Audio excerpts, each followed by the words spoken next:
Tufa mæti hérna í á Hlíðarenda vinni 6-1 stórsigur, hvernig svona, þú lítur að vera, þið lítur að vera létt, hvernig svona þín fyrstu viðbrögð? Bara ánægður með svarið eftir tap í síðasta leik og það sjást í vikunni á æfingasvæðinu og bæði í dag fyrir leikin að menn var ekkert alveg saman eftir síðasta leik. Það var svona mikið svekkelsi, mikið reiði og við vildum að svara fyrir okkur í dag, fyrir okkar stuðningsmenn og merki sem við vorum að bera á og heldur betur við vorum að svara þetta vel. Farið með 1-0 forskot inn í hálfleikinn, það stend ekkert í hennan stórsigur þannig séð, hvað fórst yfir í hálfleik? Nei, ég er bara gott líð og mér finnst svona fyrst í hálftíma þá vorum við með öll vald í leiknum og spilum leikin eins og við vorum að leggja hann upp, en svona síðst í kvarti fyrir leik það kom svona smá panik í okkur, svona missa einfalda sendingar og hlaupa leikin svona í smá svona Hawaii fótbolta eins og ég kalla sko, en við fórum bara yfir inn í hálfleika, bara róum okkur niður og byrjum aftur að gera hluti sem vorum að leggja upp að gera og skorum mark snemma sem yfirleitt hjálpa að komast í 2-0 og við talum það fyrsta marki setni að leik verður okkar með. Eins og segi töpuðu 3-0 í Hafnarfirði, hvernig var svona æfingavikan fyrir hann leik, hvernig náður að gíra menn almennilega í kvöld? Nei, ég þurfti ekkert að gíra mína menn upp, þetta eru alvöru karakterar sem ég er með í liðinu, við tókum bara flottan fund fyrsta degi eftir leikin og talum bara hreint út hvað vantar hjá okkur og eins og segir á öllum æfingum og bæði í dag á leikdegi það sjást bara í augunum hjá mönnum að menn bara vilja svara fyrir sig og sem betur fer í fótboltunum þetta alltaf þannig, þú fær alltaf næsta leik til að sýna karakter og sýna úr hvernig þú gerður eftir að þú búin að vera lamdur niður, svo við vorum í Kaplakrika og við svarum bara vel í dag, en þessi leikur er bara búið og við getum ekki núna fagna á mikið utan leikur fór stort, það er margt jákvæð í dag sem við erum að byggja á í næsta leik sem er bara byggarleik núna á miðvikvöld. Þú ert að fá alvöru framlög frá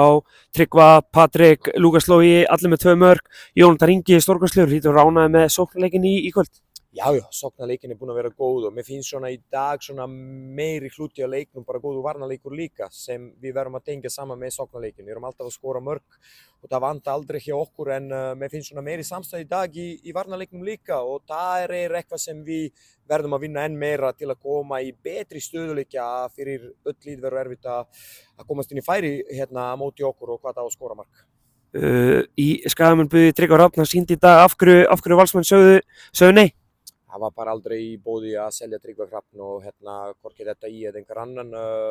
Við erum með geggjað hóp sem ég kom inn á mjög oft og alvöru leikmenn, alvöru karakterar þar, en núna þurfum bara að vera humble og nota þessa nokkra daga hvernig við vorum hvernig að segja svona bara að okkur, hvernig vorum að æfa, hvernig vorum að taka til sín vonbrigði í síðustu viku og byggja á það. Vera að spyrja út í Birki Heimis, hann er komin í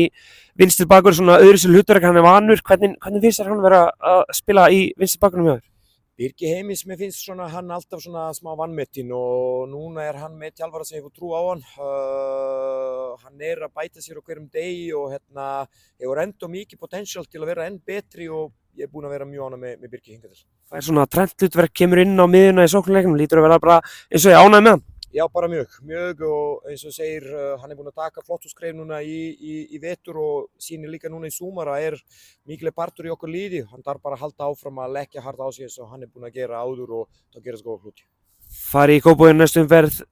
hljóti bara að vera fullir tilhlökkunar og fara með margt jákvætt inn í þann leik? Já, en þar undan við erum með bíkarleika móti Þrótti sem vann Keflavík í gær, bíkarleik sem er gríðarlega mikilvæg fyrir okkur utan við erum með stór markmið í bíkarnum líka og á morgun byrja undirbúning fyrir þann leik fyrst og eftir það þá byrjum að hugsa Breiðablik. Þið ætlið ykkur á Laugardalsvelli í bikarnum með það? Já, engin spurning, það er markmið. Takk hérlega, Tófa.